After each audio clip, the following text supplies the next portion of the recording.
Hello, I'm back. What's up? Long time no see. Not long enough. Not long enough. I regret to inform you that the creepiest trans influencer on TikTok, Lilly Tino, has made a comeback.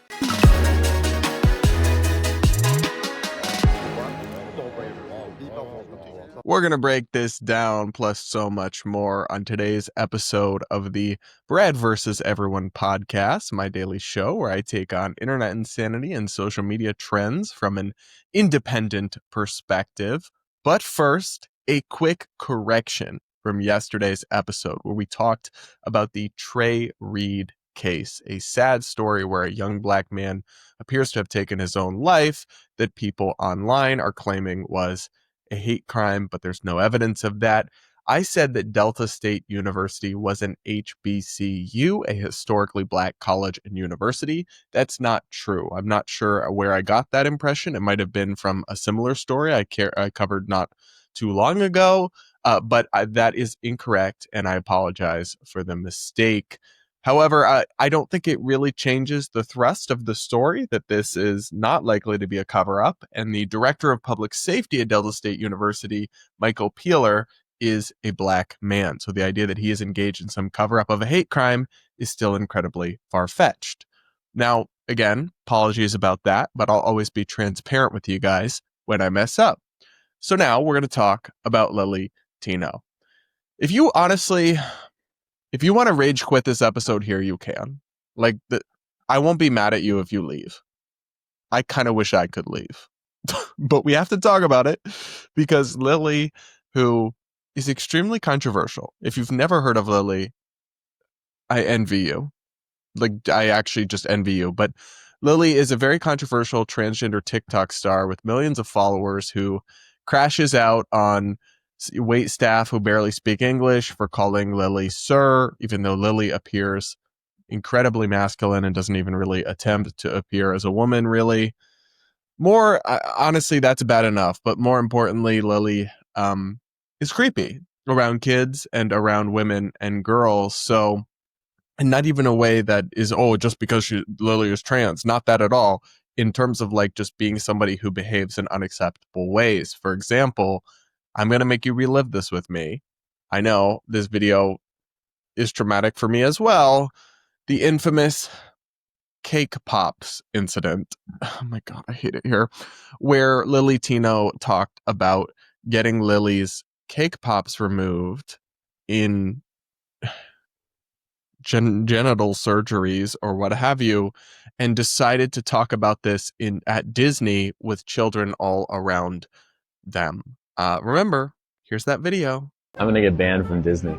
I swear, we're about to get banned from Disney. Last summer, I got my cake pops removed, and the plan up until recently was to get my marshmallow wand reconfigured into a marshmallow tunnel. Unfortunately, a few weeks ago, I noticed some hair regrowth on my marshmallow wand. Then, of course, there's Lily's other big controversy where Lilly took a bunch of photos in different women's bathrooms at Disney and posted them all, and captured in the background of many of those photos a bunch of women and girls that didn't give their permission and certainly didn't want to be photographed in the bathroom. And then, of course, defended the decision to do that, saying lots of girls take bathroom selfies, as if that's remotely the same thing. So, as you're probably getting the impression, I'm not the biggest Lilly Tino fan. In fact, I think Lilly is incredibly toxic and harmful, as we'll get into a little bit more. So I was actually quite happy when Lilly announced a social media break a couple months ago. They were just going offline and not going to post for a while. Now, Lilly Tino is a bit of a lol cow in terms of easy content that gets a lot of views. So on the content side, I was like, no, don't go. But on the society side, I was like, please go offline and never come back to the internet, just for the sake of everyone. But Lilly is now back, and we're going to watch Lily's comeback video. Maybe Lilly has learned and grown as a person and is no longer going to be creepy or rage bait us and make the whole trans and LGBT community look terrible, but profit off of it. I don't know. Okay, I do know because I already watched it, but I'm going to pretend not to know as y'all see this with me. Let's watch. Hello, I'm back. What's up? Long time no see. Not long enough. Not long enough. See, the last time you saw me, I was talking about taking a break. And I did take a break. And now I'm back. Yeah, and it was kind of nice. But while I was gone, I did some reflecting. Okay, so Lilly reflected. Maybe now Lilly will apologize to the women and girls that Lilly photographed in the bathroom and changing rooms at Disney without their consent, right? That's got to be what's coming. Reflecting on the way that I've been approaching things and figured something out. And that something is that I've been leading with anger. I kind of already knew that. No, you mean when you scream and crash out on the random wait staff? That's not you leading with love and understanding? This is my shock face. Kind of already knew that before, but that I've been leading with anger, specifically that I don't want to lead with anger. I think it's a really easy trap to fall into, to let anger be the fuel, because there's a lot of anger to go around, especially being a trans person in this day and age. Okay, so I agree with this, and I feel bad for genuine trans people who just want to blend in and live their lives, some of whom I'm friends with, who are getting caught up in all this madness. And there is this backlash, and it has gotten cruel and mean in some ways, but like, you're not a victim of that, Lilly. You're part of the cause. You intentionally rage bait people, behave wildly inappropriately, berate people for not using your pronouns while simultaneously making no effort whatsoever. I mean, like, you are the prototypical example of the exact kind of trans. I think Lilly is a fetishist, not an actual transsexual person with gender dysphoria, that has caused the hate and the backlash towards the trans community. So you don't get, other people will get my sympathy card because they've done nothing wrong and they just want to live their life and treat their rare medical condition. You don't get my sympathy card. It's declined, rejected, like your face card. Okay. This day and age. But I just don't want it anymore because it makes me unhappy. So it's easier said than done, but the goal is to lead with kindness. So that's what I'm going to try and do. Give it 5 minutes and some person who barely speaks English at a restaurant is going to be like, "Oh, excuse me, sir." And Lily's going to be like, "It's ma'am." Leading with kindness. Yeah, I'll believe it when I see it. Not just in making content, but in everything that I do. So yeah, I'll be back. I'm going to try to start streaming again, probably the day that I post this video. Yeah, definitely the day I post this video. Look out for a stream.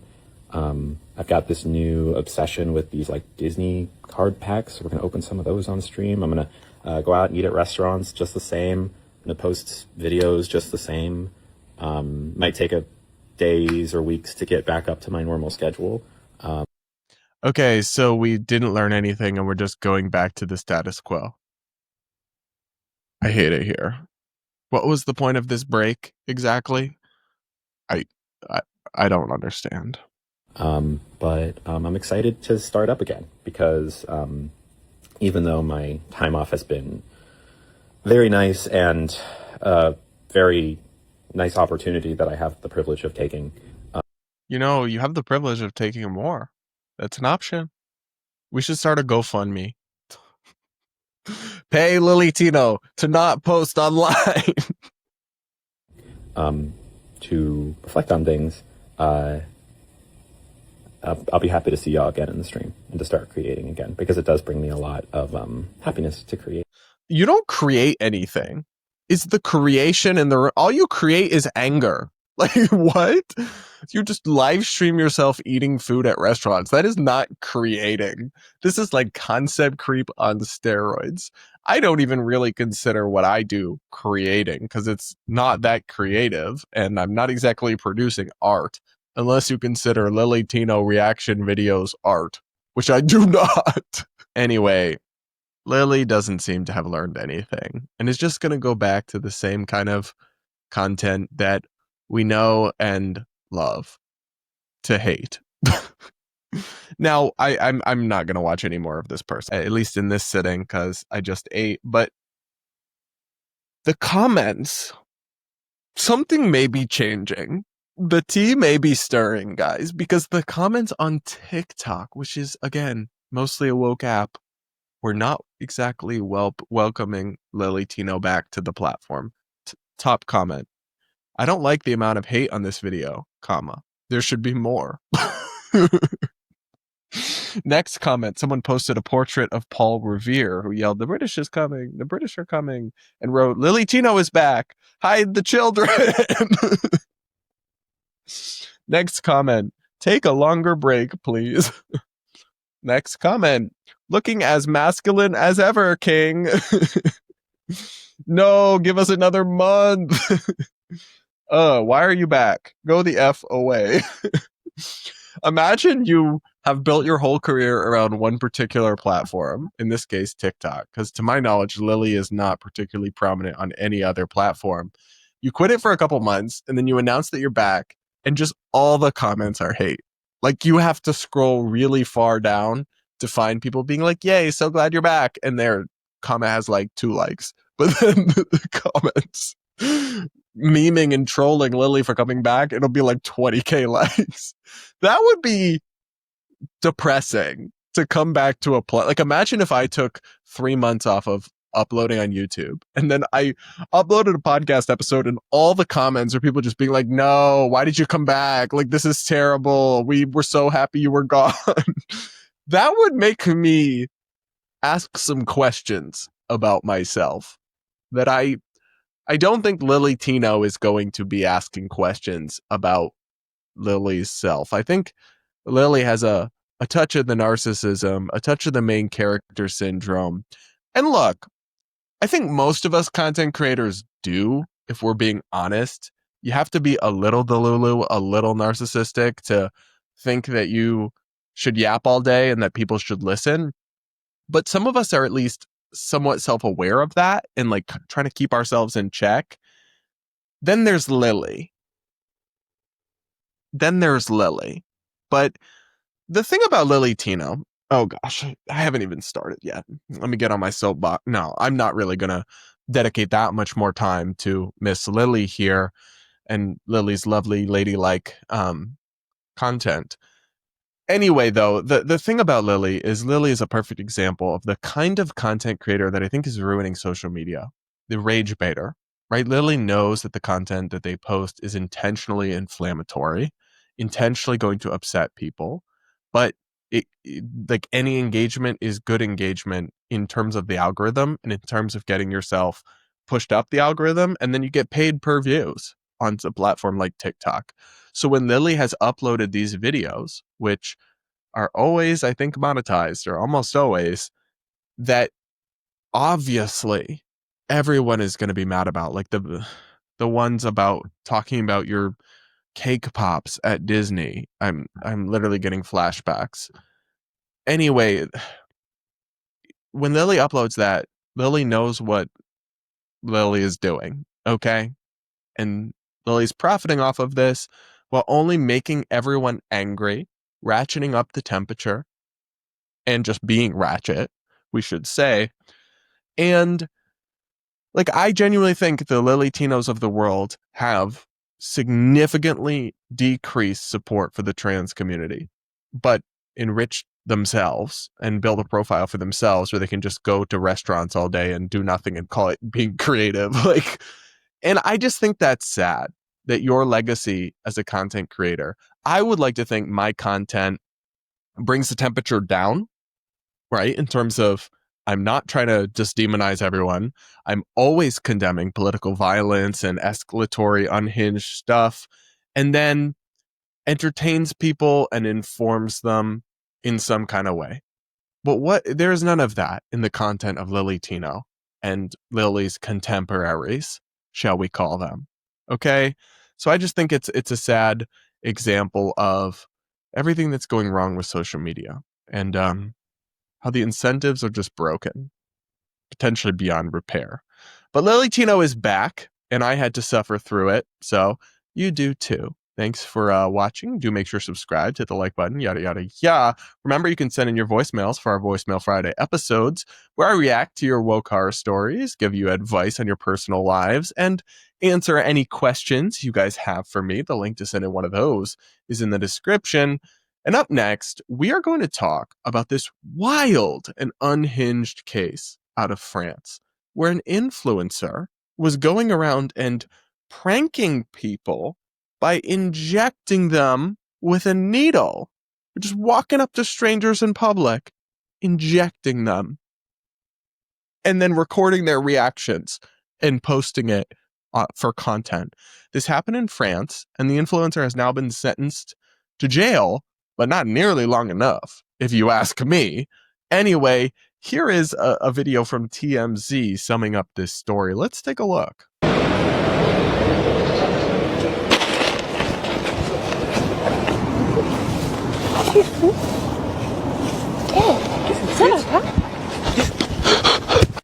French social media influencer Amin Mojito was sentenced to a year in jail and will serve 6 months for his syringe prank videos. During these so-called pranks, Mojito was injecting innocent bystanders with empty needles, making them believe they were being needle spiked or drugged. In France, needle spiking has been a huge problem amongst students and partygoers.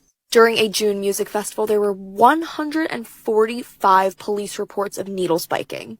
So whether Mojito recognizes it or not, he was encouraging this behavior. In addition to serving time behind bars, Mojito was also hit with a fat fine and is not allowed to carry or own a weapon for the next 3 years. So, look, I am not against a good prank or joke, but this very clearly crosses like multiple lines. You are going up and injecting people with a needle, filming them without their knowledge or consent, which I think is already ethically dubious in this kind of a context. I mean, what I would freak out if someone did that to me. They'd be catching hands. Like, God forbid, I mean, I don't carry, but I know many people do that to them. See what happens in America. Because we have these stupid prankster influencers as well, who they don't actually have anything interesting to say. They can't provide any content or value in and of themselves. So they just terrorize other people, like random people in public, and then that's their content. It's actually despicable and should definitely be illegal. And I don't know, like, oh, go to jail for 6 months seems kind of light to me. Obviously, I'm not saying this kind of offense, we're not going to give you life behind bars, but you should probably get a more serious sentence than this, because you are terrorizing people. You are making them think that you just poisoned them or infected them with some kind of disease, or that you're some sort of like terrorist. And you kind of are. You're a social media terrorist, but they might think you're like an actual terrorist. And I would be really scared if someone did this to me. It's terrible. And again, it's so, the fact that any platform allowed anyone to monetize this kind of content, because I kind of doubt these people are just doing it for the infamy alone. They have to be monetizing it in some way. I think that's really problematic. Like, whatever platform they were clipping this up on or streaming this on that allowed them to make money off of it in the first place. Because it's not just this one guy. This is just an egregious example, but there are a lot of these prank content creators. And there are some versions of it that I think can be okay or can be funny. Like, if you just say funny things to people, or you just act a little wild in public, that is one thing. But this is a level. I mean, there was another one, I forget where or when it happened, but where a dude would just go into random people's homes, like, and then record them. Like walk in like a stranger, just surprise. You're going to get shot, and I won't feel bad at all. And I guess that won't happen to you in France because they don't have guns, but maybe some of them should, and then they wouldn't have this problem. Now, a couple more details here from the New York Post reporting on this story. French influencer jailed for 6 months over viral syringe attack prank. Mojito told the court he had been in his own world and didn't know anything. I had the very bad idea of doing these pranks by imitating what I saw on the internet in Spain and Portugal. I didn't think it could hurt people. That was my mistake. I didn't think about others. I thought about myself. You didn't think it could hurt people? Then you must not have thought very hard, or you might be brain dead, babe. Those are really the only two possibilities here. Anyway, more from this. His lawyer told Liberacion the sentence brings the debate back into more proportion after the initial media frenzy and restores a little balance between the preservation of public order and that of the fundamental rights of my client.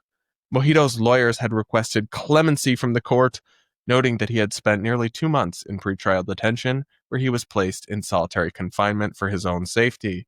However, many French social media users expressed outrage at the perceived lenient sentence. I do think it's lenient, and I think it's diabolical to only get 6 months. Obviously, I don't know what their laws are in France, but maybe they should have new laws about social media pranksters that hit people with a little more than that light of a sentence for terrorizing others and exploiting them for gain and for monetization and content, because that's actually not okay.